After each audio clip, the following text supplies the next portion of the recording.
What happens when hope dies and the nightmare starts getting smarter?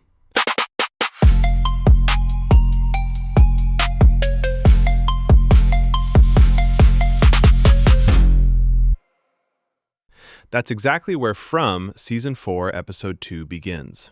Jim is dead. Boyd is mentally unraveling. Smiley has returned, and worst of all, the yellow suit man is now walking through town disguised as an innocent girl named Sophia. If Episode 1 was chaos, Episode 2 is psychological warfare. The episode opens with Kenny waking up and realizing Sophia has wandered outside at night. Anyone in this town knows stepping outside after dark is basically suicide, so Kenny rushes her back inside and warns her. But Sophia doesn't seem scared, because she already knows exactly how dangerous the night is. Moments later, the pastor she arrived with is confirmed dead, and viewers quickly realize Sophia likely killed him herself. That changes everything. Until now, the creatures outside were terrifying because they tore people apart physically, but Sophia represents something new. Silent death. She can apparently kill with a touch, no bloodbath required. That means nobody is safe anymore, not even indoors. And here's what makes her more dangerous than the monsters. She doesn't want fast chaos, she wants slow suffering. Sophia, or the yellow suit man hiding behind her face, wants to emotionally dismantle the town piece by piece. She's not trying to kill everyone immediately. She wants fear, confusion, paranoia, grief, stretched out like a story. Meanwhile, Boyd confronts Elgin about the horrors in the cellar. Boyd knows the truth about Fatima giving birth to Smiley would destroy what little sanity the town has left. So he gives Elgin an ultimatum: lie to everyone or face the consequences. Boyd even threatens to blame Tilly's death on Elgin and isolate him if he tells the truth. It's one of Boyd's darkest moments yet. He's no longer leading through hope, he's leading through damage control and fear. Then the episode delivers one of its most disturbing scenes. A bloody bag is hanging in the town square beneath the motel sign. Everyone assumes it contains Jim's mutilated body. Tabitha panics and sends Julie and Ethan away before they can see it. But when Boyd and Jade open the bag, it's full of goat heads. That false relief lasts only seconds, because Julie starts screaming near the barn. That's where the creatures have displayed Jim's hollowed-out corpse on full display, with a message written nearby: knowledge comes at a cost. This is more than murder, it's theater. Someone wanted the town to believe Jim might still be alive, just long enough to crush that hope publicly. And many signs point to Sophia orchestrating the whole thing. Elsewhere, Ethan completely breaks down. He blames Tabitha for Jim's death, while Julie struggles to hold the family together.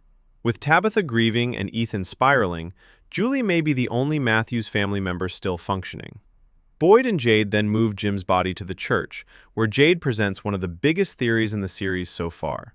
He believes the town is trapped in a reincarnation time loop. According to Jade, the same story repeats over and over. The people keep changing faces through reincarnation, but the roles remain the same. If someone starts learning too much about the cycle, like Jim did, they get removed. That would explain the message: knowledge comes at a cost. Shockingly, Boyd doesn't reject the theory. In fact, he agrees enough to tell Jade to keep digging. For the first time, Boyd seems willing to accept that escape may require understanding something supernatural, not just surviving it. Then Julie begins her own dangerous mission. She goes to Randall and asks him to help her revisit the mysterious arches that trigger seizures and visions. She believes these ruins allow her to story walk through moments connected to the town's cycle. Julie enters a trance and suddenly finds herself in the forest during a past chapter of the story. She sees her family arriving in the RV from Season 1. She spots Jim, Boyd, and Donna.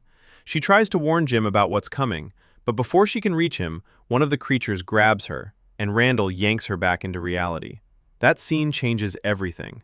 Julie may have the ability to access past loops, maybe even alter them.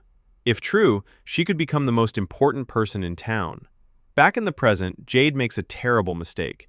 He approaches Tabitha while she's cleaning Jim's blood from the barn and starts pitching his soulmate and time loop theories again. Tabitha, shattered by grief, explodes on him and says she wishes Jade had died instead of Jim. It's brutal. And honestly, Jade deserves it for the timing. Sometimes being right doesn't matter if you say it at the worst possible moment. Victor then appears shaken by Jim's death, while Henry comforts him. Victor fears the town may take Henry next.